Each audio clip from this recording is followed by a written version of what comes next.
This is Ryan Ellis, and this is the legendary Lee Canady. We are once again recording at Lee's museum-like Detroit apartment. It's in the teens and 20s outside, but it's plenty cozy here. Thank you very much for hosting me throughout this documentary project. I appreciate it. For the folks watching at home who just discovered this man, Lee Canady is a businessman, innovator, style icon, disc jockey, Motown group manager, musical muse of Motown, and many more, who got his first record store job in September 1959 at the tender age of 25, and he never looked back. He was one of the original black record store owners in Michigan, arguably the first. Lee went on to advise and inspire dozens of artists and athletes and music moguls who sought him out by name. In the 1960s, 1970s, and 1980s, including Motown's two crown jewels, The Temptations and The Supremes. Motown Records founder Berry Gordy, John Coltrane, Sonny Rollins, Cannonball Adderley, Lou Brock,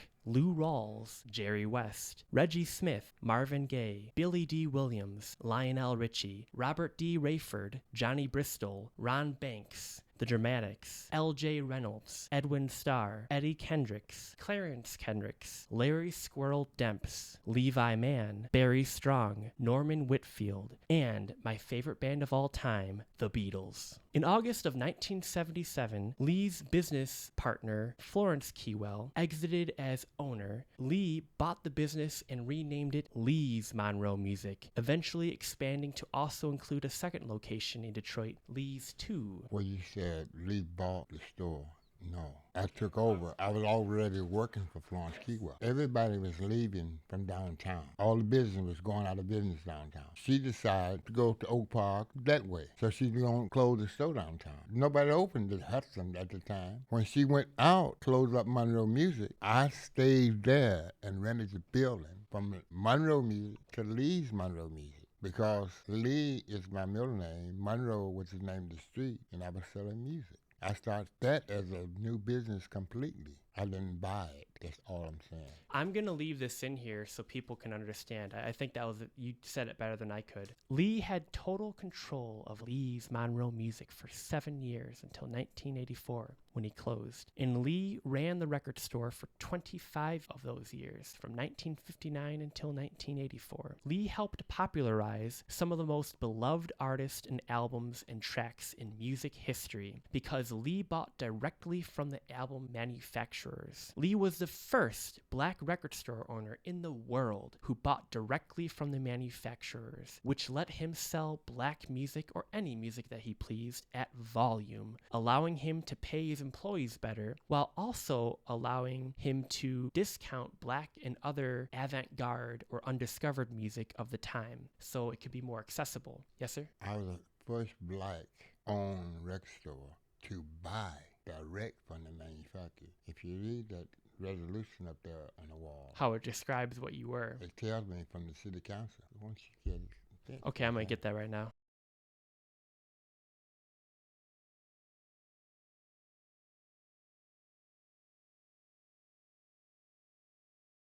So, as a point of clarification, I'm just going to read this very quickly. That's what I'm saying. Okay, for the folks at home, I'm going to read this testimonial resolution from the Detroit City Council honoring Mr. Lee Canady of Lee's Monroe Music in Detroit, Michigan. Whereas, it is indeed a privilege to pay tribute to Lee Canady in recognition and appreciation for his contributions to the music industry in the city of Detroit. For nearly 30 years, he has provided exemplary service to the citizens in the city of Detroit. And born in El Dorado, Arkansas, Lee Canady came to the city of Detroit in 1958 seeking greater opportunities than a small country environment could provide. In 1959, without any formal knowledge of the retail business, Lee landed a sales position in the retail business under Florence Keywell, then owner of Monroe Music, located at 54 Monroe in downtown Detroit. And in 9 years, Lee excelled to manager,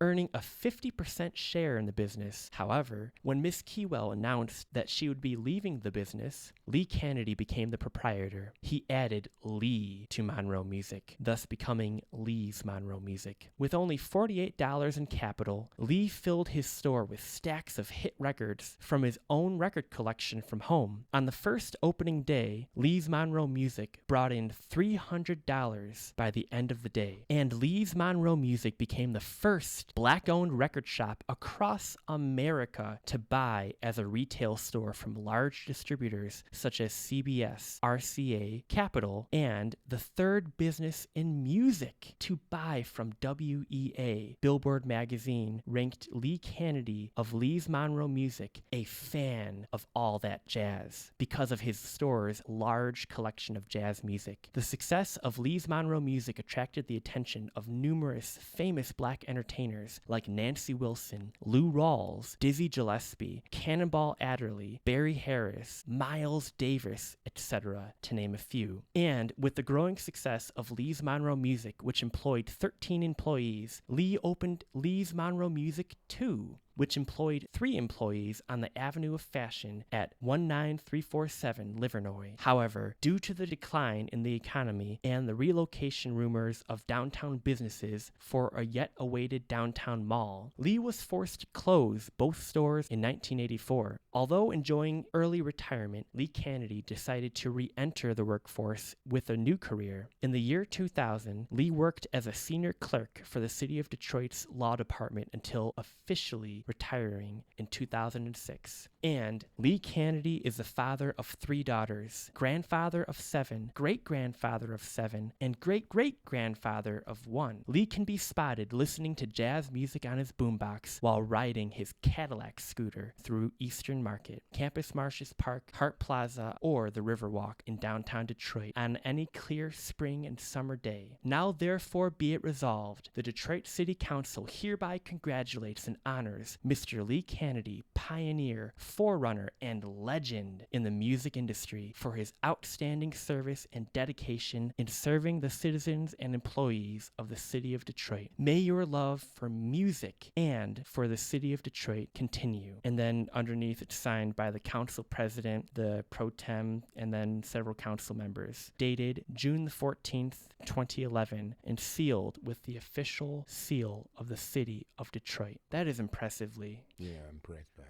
I just wanted, so there'd be no different opinion.